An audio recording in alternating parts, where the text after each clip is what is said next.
Good afternoon, Bluebirds. I'm Isaiah with Mr. Shadwell delivering your announcements. Today is not an ordinary day. It's 9/11, a significant day in our nation's history. We will come back to talking about this day in a few minutes. It's also just a different day because it's a happy birthday to Jackson Arnold and Audrey Thomas, two of my favorite students. Did you remember to bring in anything for the donation to the Hurricane Dorian relief efforts? The Bluebird Fitness leaders have organized a donation drive to help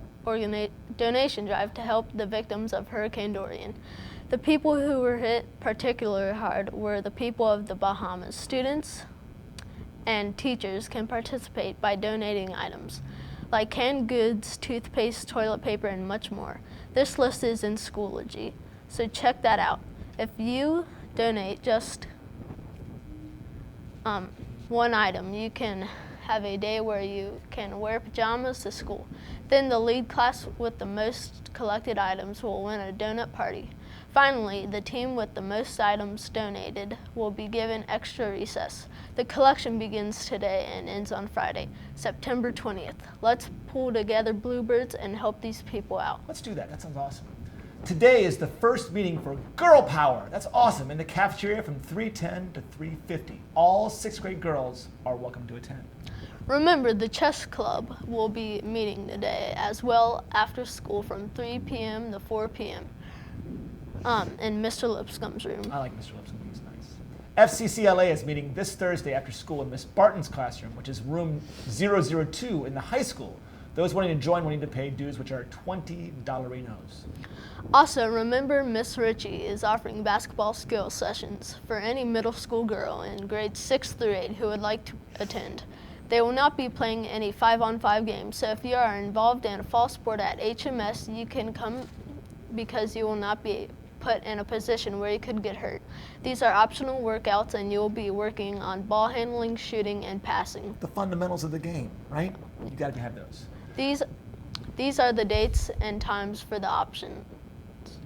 Workouts which will be held in the high school gym. September 15th from 6 to 7:15 and September 29th from 6 to 7:15. Remember, you're going to need to have a physical on file before you can participate, and the forms you can find in Schoology. All right. In the midst of all the activities going on here at HMS, today is a significant date in our nation's history. 18 years ago today, 2 planes crashed in the Twin Towers in New York City. One crashed in the Pentagon, and the other crashed into a field in Shanksville, Pennsylvania. All of you students were too young to remember this day, but the adults, like me in the building, we certainly remember that day as well. The journalism students have been sharing a fantastic presentation related to 9/11, and if you haven't seen it yet, you will. We here in broadcasting thought it would be nice to ask some of the teachers about their personal remembrances of 9/11 and how that day changed them and our country. Today we remember the victims of the attack on September 11, 2001. Thousands injured, millions impacted. 4 planes crashed into the U.S. We went around and asked teachers how their day unfolded.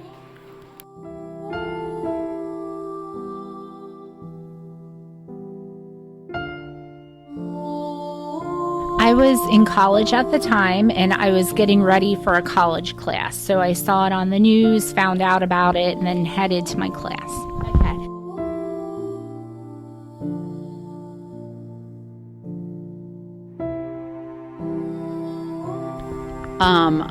I was in shock.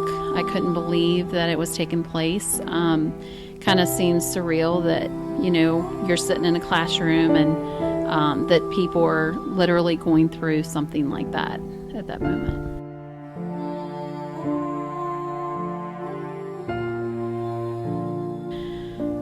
It definitely, it makes you appreciate things you have.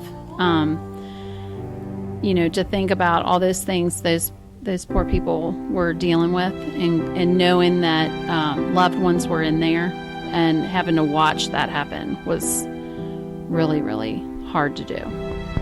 I think it was obviously devastating when it happened, but I think all in all, it kind of brought the American people together and unified the country to, just be there for each other and nicer and kinder to each other.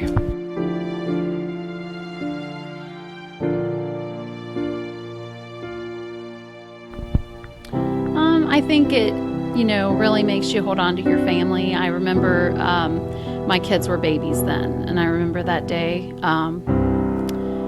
going and just holding them that day. I think, like I said before, it just made me a little bit more aware of my surroundings, and also kind of made me think about New York City in a different way. It's forever changed because of it. Okay. Well, I was at Moody Air Force Base in Valdosta, Georgia. I was working air traffic control, and actually I was working air traffic control. What I did was in a radar. So we were in a dark room, and we had 6 different radar scopes, and all we do is control the planes that are in the air. So the position that I was in was called flight data, which you get strips on every plane that you talk to. So hundreds of strips coming through constantly, and you pass them off to the correct person who's working that airspace. You also get weather strips on there. So if you have a big thunderstorm coming through, that comes through, and then we tell all the aircraft, hey, be aware, and then we work the traffic based on that. The one strip that I got that day, it said, land all aircraft immediately at the nearest airport. And that's it. That's all the strip said. And I've never seen anything like that before, and it didn't really make sense because we have people that are flying to Tampa and Orlando and Atlanta and everywhere else, and we're in Valdosta, Georgia. So we did what we were told. I looked at my watch soup and I said, have you ever seen this before? And he said, nope, he's never seen it before in 20 years of working traffic. But we did. So we landed all of them. It took about 20 minutes, I guess, to get everybody down and out of our airspace. And then I came out of the IFR room, went to the break room, and everybody at work was just surrounded around a television looking at one of the towers burning. And from the air traffic control standpoint, we actually thought there was something wrong with our system, and that's why they made us stop. It changed me as a person, one, really being in the military, and we went in during a peacetime. Like, there was nothing. We weren't at war with any countries, we weren't at war with anything else, and then all of a sudden that day, I knew that we were at war with somebody, and that somebody was going to have to pay for it, unfortunately. But literally, it was the next day, I went straight into our command chief controller, his office, and I was like, whenever they call for it, because we knew something was happening, like, let me go, like, I'll be the first one, no problem. And then about 9 months later, actually, that's when I went to Iraq. So that part happened. But I guess in the end, when it sent me to Iraq, that made me think, like, how lucky we are. Our country is so much better than everybody else. And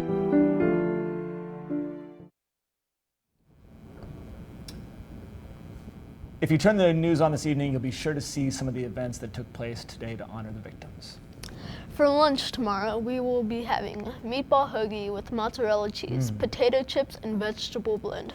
The alternate is a deli turkey club sandwich. For tomorrow, we will be having a Bluebird Big Boy sandwich, French fries, and steamed vegetables.